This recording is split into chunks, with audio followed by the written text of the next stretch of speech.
Welcome to this edition of Rattling the Bars. I'm your host, Mansa Musa. Today, I have two of my comrades, I'm going to say. And the reason why I call them comrades because we come out of the Maryland Penitentiary and did an extensive amount of time in that environment together under some of the most dubious, arduous, and oppressive circumstances. Joining me today is Yaya Hakisamaya. Welcome, Yaya. How you doing, brother? Appreciate it. And our colleague and our friend Al Brown. Al, how you doing, Al? I'm doing fine, sir. All right, you know I got Yaya in here with me, Al. Say hi to Yaya. Hey, Al. Yeah, I hear you. What's going on, doing, man? Yaya? Oh, pretty Man, good, man. okay. I was hoping to see you in person. You know, it's been many years, bro. Yeah, I'm Yes, still sir. hanging in. Oh, I know that. I understand that. I appreciate that. Yes, sir. Thank So you. today, the purpose of this show is, and the intent of this show is I call both of these brothers in so we can give a perspective of how the Maryland parole system is, and because the legislative session is coming up, we want to be able to put on the legislative agenda or put in their thought how they should be dealing with the Maryland parole system. More importantly, how they should be dealing with men and women that are eligible for parole to have life sentences and they serve astronomical amount of time. It's against that backdrop, Al. Al, you just got out, right?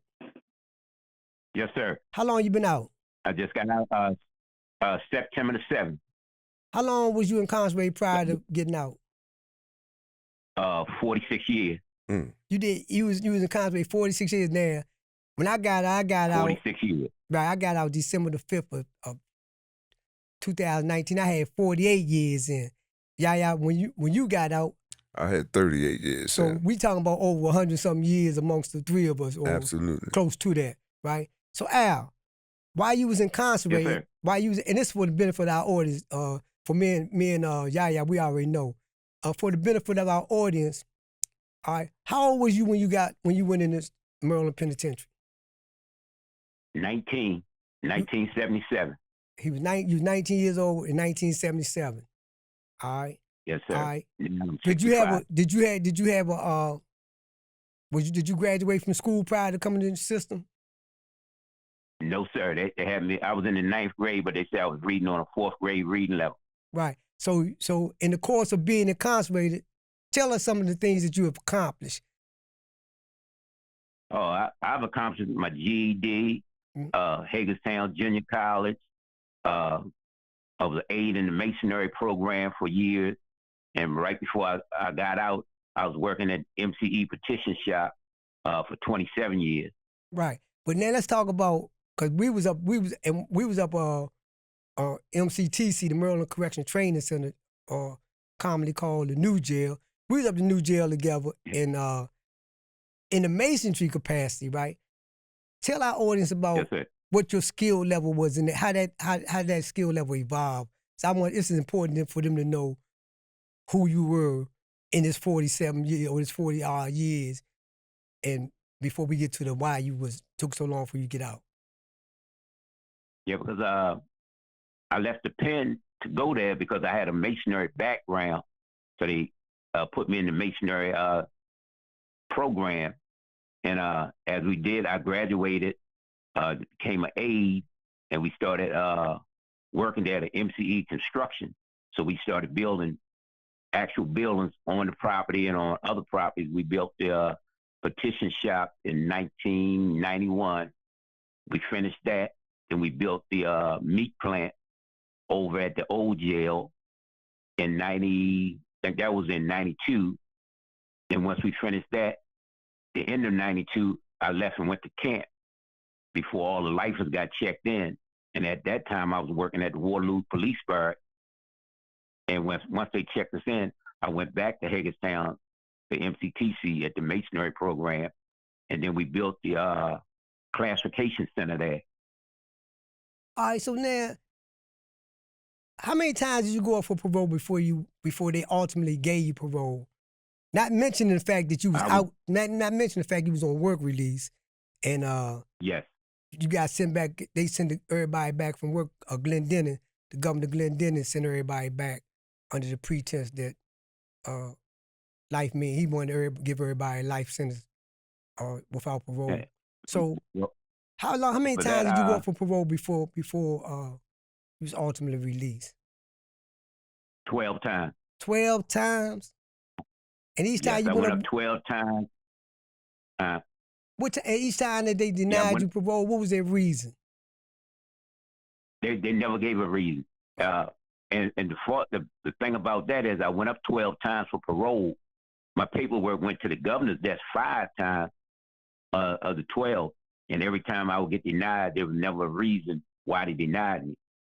And this was in the face And of I went up the face of everything you have done, like the fact that we going back to the fact that you was out on the street on work release, going back and forth Yes. between institutions.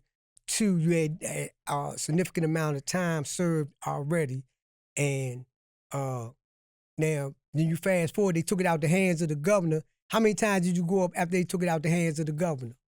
And by me saying 20. that mean the governor in the Maryland system, the governor had to sign your papers before you be released. Yeah. Now after the governor left, I went back up one more time, and that was the reason why they released me, because they said the governor was out of the process.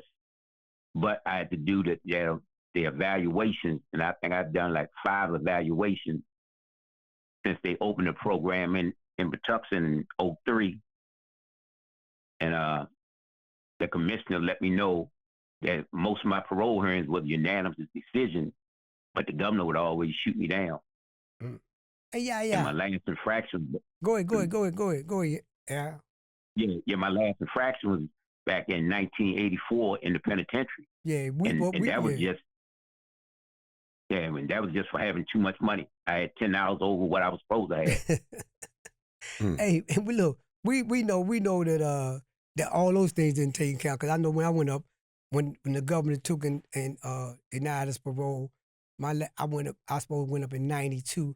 I didn't go back up for parole until 2015, and they denied me parole and say, don't get no more infraction. The last infraction I had during that time was in like 92. So we don't make it. But yeah, look, talk about how many times did you go for parole? First of all, how much were you serving a life sentence? Yes, I was serving a life sentence. And how many times you went up for parole during the course of your incarceration? I never went up for parole. Okay. During the whole 38 years I was incarcerated, I never went up for parole. And why was that? I didn't believe in the parole system. I knew from a pattern of behavior of numerous people being constantly denied, as Al had articulated just now, about the governor constantly denying them parole and how they was playing games with sending people to evaluations and here and there and giving them false promises and hopes. I didn't even subject myself to that. Right. What I did is I subjected myself to studying my case, winning a new trial. Although the Unger case helped me, I won a new trial in my case, and I was released from prison after 38 years. Right. The parole system, I think, was very harsh. I think the parole system was very discriminatory. I think that the parole system didn't take into consideration certain individuals, and then in instances where they did take into certain individuals, based on that Glen Denian announcement that life meant life, a lot of the people, although they say the governors wasn't following that pattern, they were.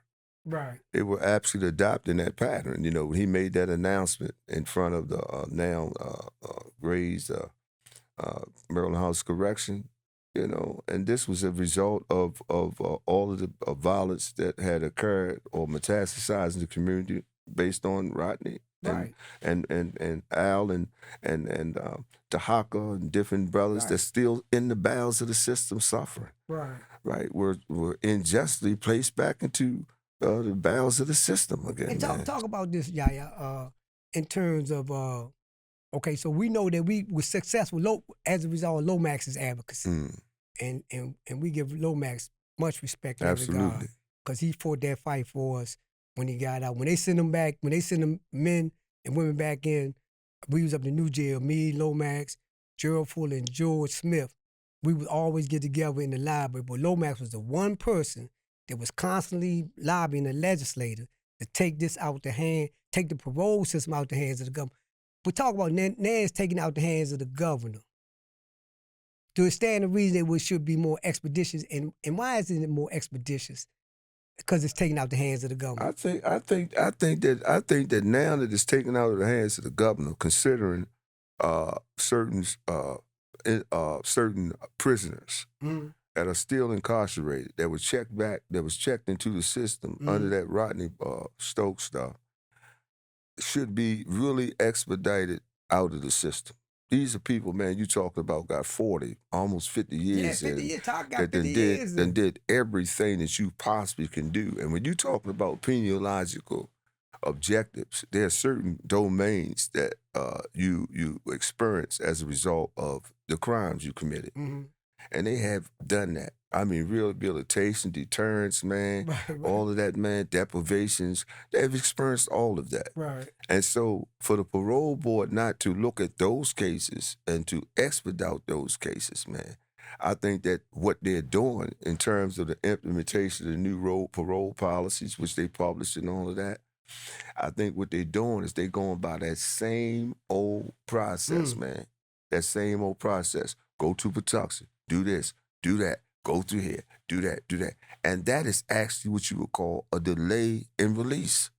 You got 3-4 years. You got to wait for that. Right. You got 2 years that you might not go to your evaluation over Patuxent. Then you got a year where it may come, and it may not be the accurate numbers, but just the process itself. Yeah. The process itself, man, is delay and justice. And even then in add light on of top the of fact, that, we talking about people that's like, cause we saying the amount of time, we talking about people that's like 60, 70 absolutely. years old. Al, talk about Yes, sir. talk about the cause we spoke about the evaluation. Talk about the evaluation, Al. Talk about when they say they send you down to Patuxent and the numerous amount of time for evaluation. What was the purpose of the evaluation? What was they looking for when they sent you repeatedly down there? Cause you didn't do nothing. But the time it took you sitting the first time and the time they sent you the second time and third, you didn't do nothing different than you was doing before, was you? No, if anything, my record was even better. So what was the purpose of the evaluation? The purpose of the evaluation, they said, is part of your parole. And then they tell you that the evaluation is only good for 3 years. So if the 3 years time run up, you have to go back. And I always looked at it as just a stall tactic. Right. It's like they put a piece of sugar out in front of you where it gives a guy hope. When you go up for parole, they say, okay, we're going to not make a decision until after your evaluation. And you have to wait. And the waiting list right now is 18 months, anyway, to 3 years. Right. Come on, man. Once you go down there, once you go there, they only see you one day. You sit down there usually like 3 months. You sit there, you only see the people one day for 3 hours, and then they send you back. And it's almost like you wait a year before the decision actually come back. That's and crazy. I always looked at it as just a stall tactic. It give you hope for a minute, and after about 3 years and went by, then they deny you. And then it's like you starting all over again. But let me talk about the impact. Yeah, let me add to what he's saying. Now, the reason that they do those evaluations is because, man, it is undeniable that when you in that type of environment, inundated with all types of violence and foolishness and stuff, that you're not going to be psychologically affected by it to some degree. And so these different domains or axes that they're dealing with to evaluate that, man, you got some guys that are subjected to those type of things. And you got some guys, man, that have the strong and the power and the will to do positive things in the institution that don't succumb to that. We live in examples of it. Right. And so, you know, what Al is saying, to piggyback off what he's saying, here you got a man that did everything. I mean, everything that you possibly can do I mean, and been out there in the community. Right, Then right. went to these evaluations 5 times and still have to go through the same process before he was ultimately released. So the brothers that's still caught up in the system, Mm-hmm. they don't have to go through that same arduous brothers and process. sisters, yeah. And what we're appealing and what we're trying to say is that the parole board need to be more expeditious in evaluating those circumstances because they done already met all the peniological domains. Right, They done already satisfy the peniological domain. right. And to continuously to keep them incarcerated, right, going through this arduous, tedious process to say, okay, we're going to release them, right? That's injustice, That man. is injustice. It's injustice. And It then, is. then the middle, see, I don't claim to be, have no impeccable record while I was incarcerated. I know I never was gonna make parole. That just was me, right? But my cell buddy Hercules Williams, he was working in pre-release. Thomas Gaither, he was working in pre-release. Walter Lomax was working in pre-release. They brought back 120 some people that was working in pre-release. Absolutely. And then you turn around and say, and this is the insanity and the dehumanization of it is these men was working in pre-releases for like 3, 4, and 5 years prior to Glen Denian saying what he said, and never was given parole. So the value and the evaluation wasn't even in the process back then. They wasn't even looking at that. They wasn't even taking. And a lot of these men had got family leaves, was going out on family leaves, like have what they call weekends, and yet they turn around when they bring them back in. They say, "Oh yeah, well look, you gonna have to stay another year. We're gonna give you a year return. Year first they was giving them a year set off. Hey Al, how many when they was giving you a set off, what was your set off? What was your set off normally? Mine was like a year. Right. My first one I went up for, my first one I was a 3-year, and they told me to do everything that they wanted me to do. And that's when I got my GED, my college program. And in '92, they sent me to camp. And after we were checked in, they would tell me, we're going to give you a year hit. And hopefully, if they let everybody back to camp, we'll call you right back up. Again, yeah. Yes. And that went on until Glen Denian came out in '94 and said it, because I had just went up the month before that and was recommended for parole to the governor's desk. But when Glen Denian came out and said that, they called me back up the following month and said, the governor said, don't send any paperwork to his desk. So we're going to give you a 4-year rehearing, and hopefully he'll be out of office.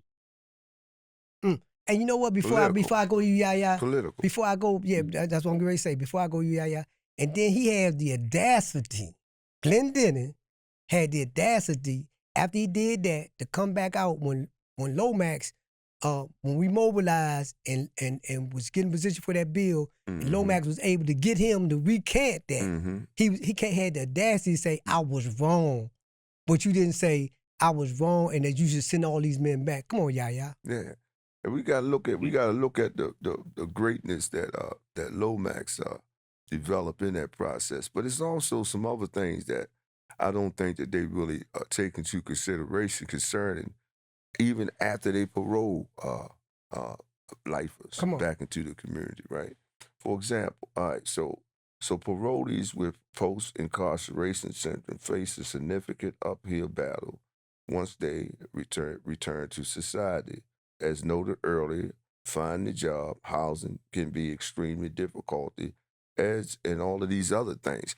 We face with a lot of health problems. That's right. And there's a lot of guys that's still in the system that's faced with health problems. And their dream and their hope is to at least get some liberation out here in the community. But even when they come out here, it's so many stigmatizations that follow people that release after long incarcerations. But look at the ratio in terms of recidivism. Right. Come on. This that. population have produced magnificent things. I mean, we in good positions. Right. Well, we want you to talk about that though, because and Al's going to be another example of the continuum of that. The reason why I want you to talk about that because every time it came up for us to get out. Mm-hmm. They had this drum beat, this hysteria drum beat. Rapists, murders, killers coming out. All right, so now we're geriatric. Mm-hmm. We're more maturated, Mm-hmm. right? Why are they not talking about all the success of the things that we're doing there, and that this population can be successful in that regard? Because when you look at research, when I was in the master's program, because I came out, I went to the master's program, currently, at Morgan, interdisciplinary human health and human science, PhD. And when you look at the population of prison, when I did my research paper on that, I was saying that education improves That's right. the behavior of prisoners. Yeah, yeah. And so when I took it to the professor, he said, well, we need cases in the 2000s and something. I said, well, you approved my topic, and that's what I'm going to do my topic on. And what I learned is that prison population is a neglected population, man. It is. As far as studies are concerned, as far as the systemic problems that families, loved ones, children face, even in terms of the revolving door of recidivism, releasing people back into the community with no job opportunities, no housing, no employment. And if they don't have family that's actually there to help them, right, they'd be homeless. Yeah. Those are things that are not taken into consideration even when you parole individuals. So they make you have a home plan. They make families step up. Yeah. But what about the trauma that the families experience? What about the economic factors in all of this? And none of that's taken into consideration. So what I'm saying in so many words is that it's a population that's neglected. It's a population that still operate by antiquated beliefs, going all the way back to the Cathar 30s. You basically do the crime, you do the time. They don't care if you die in the system. They don't care if you got all types of disease. They don't care what type of condition that you're in, because they still operating by that old philosophy, man. Mm-hmm. And so the example, to answer your question, they don't study this population. I did a research paper with Dr. Hutchins that's published in the psychological journal and can be looked at. And the population of older men, it's already shown that they are less receptive to committing crimes as opposed to young people that keep on going back and forth to the revolving door. The population of men we talking about are in their 60s, are in their 70s, with their maturity levels. What they've done in the prison system is outstanding. What they were doing before they got checked into the prison system was outstanding. And the population that's out here now that come from that, you and I, and the various other brothers that's out here that's doing remarkable things in the community from an academic and experiential base. Come on, man. I know, and you know what? And I like what you say about the educate, because before they took the Pell Grant out, when we was in the pen and we was going copping, and we would go in the dining room. Remember, we had to go in the dining room before we go down to this place. When we got in the dining room, everybody was in huddles talking about either the midterms or somebody was tutoring somebody on, they couldn't comprehend the subject matter. But the Maryland Penitentiary population had became a university. That's the population that Eddie, to say your own words, came out of. That was the population that you came out. That was the population that I came out. That was the population where Salim Al-Amin came out, where people was going out on speaking engagements. Hey Al, what you doing now? Since you've been out, what you doing there other than eating a whole lot of chicken? hey, man, I'm trying to get on with life, because right now, because I had a big family support, and that's one thing that I was blessed with, because I had organizations, even politicians, the news media. They went to bat for me. They did stories on my case while I was in there. My family went to Annapolis during the legislature with the Free Al Brown shirts on. That's right. Even the day that I walked out, the media was outside the jail in Jessup. The news media and they had the Al Brown was free shirts on. Yeah. But since I've been out, I got my health my got a physical because I never had a physical while I was in That's prison right. because you know the way the system is. I didn't trust. That's right. Yeah, so I got that. I got my driver's license last week. Okay, you ain't ran into nothing yet, have you? No, matter of fact, I'm about to buy a car this weekend. Man, you on the road, and man. about buying a truck the following week. Oh, yeah. We gonna buy a truck the following week. Hey, Al, plus look, talk about, but I also know that you're working on Junior's case, right, or trying to help his sister. Yes. And for the benefit of our audience, Junior's another individual that's been locked up a significant amount of time doing impeccable things in the institution. And the reason why they saying that he can't get parole is because he has a learning disability. He has a learning disability that they saying that until he gets his GED, that they not gonna let him, that he can't come on. But he has a learning disability. Instead of them saying like, let's find out what his learning disability is and craft something around that to give him some help, they holding up. What's his status, Al? Now, right now, Junior, matter of fact, his sister contacted my family once I got out, once they seen the story on the news, and they said his case is just like mine. I'm from Calvert County. He is from Charles County. And Junior was 19 when he went in. He's 63 now. Excellent. Never had a ticket since he's been locked up. But the thing of it is, and he's been running MCE, the tag shop, for about the last 27, 30 years. Yeah, I was in there. No infraction. Yeah. And he went up for parole. They gave him a 2-year rehab because they say he doesn't have a GED.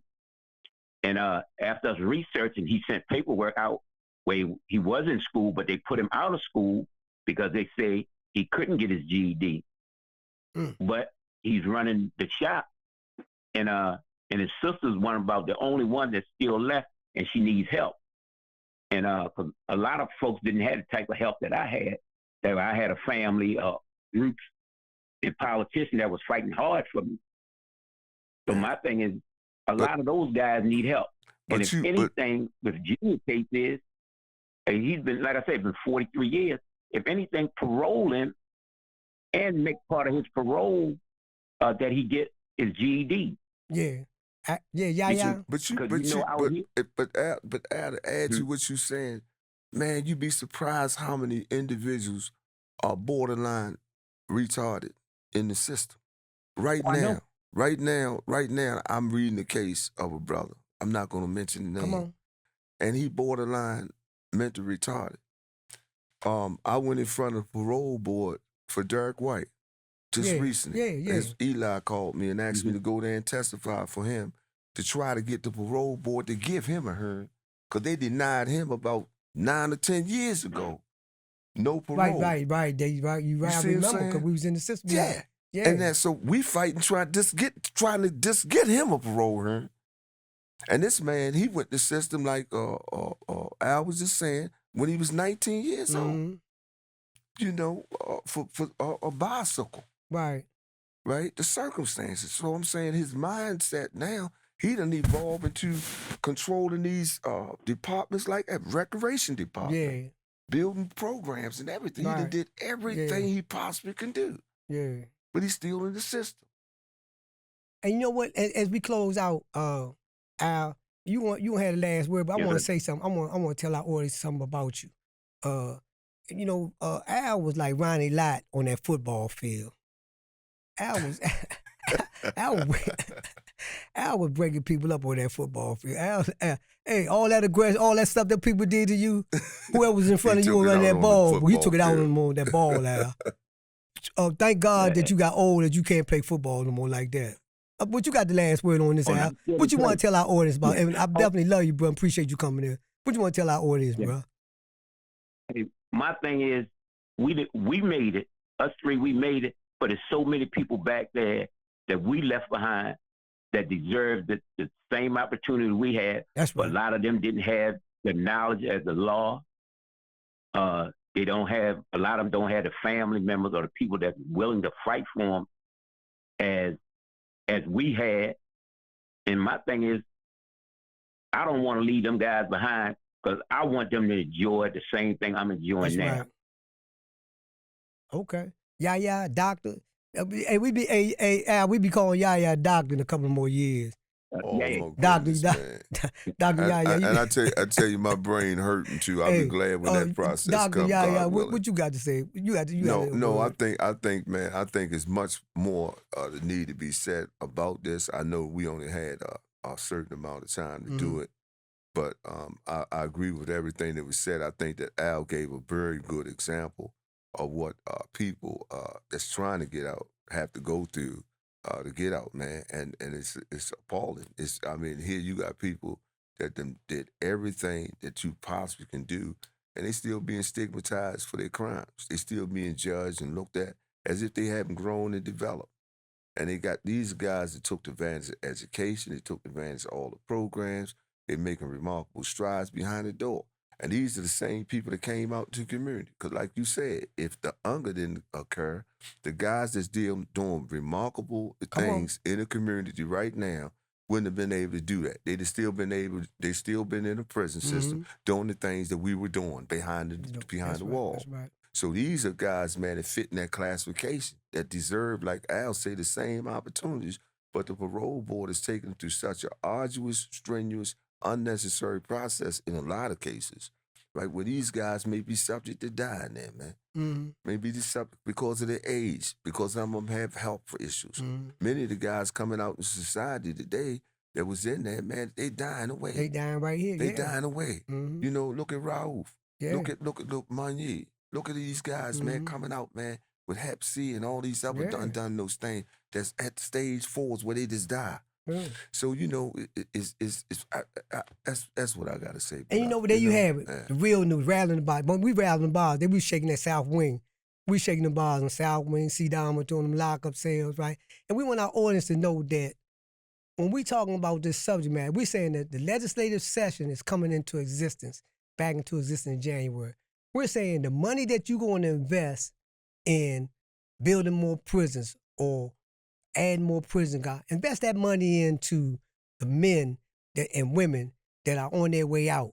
Invest that money into making sure that the parole will be more expeditious in giving these people relief quick. Because like they dying a death of 1,000 cuts if they continue. We ask you to continue to support Rattling the Bars and continue to support the real news. And we thank you. Thank you, Al. Thank you, Yaya. Thank you, man. Thank you. Bro.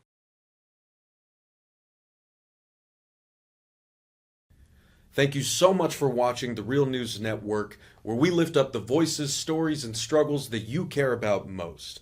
And we need your help to keep doing this work. So please, tap your screen now, subscribe, and donate to the Real News Network. Solidarity forever.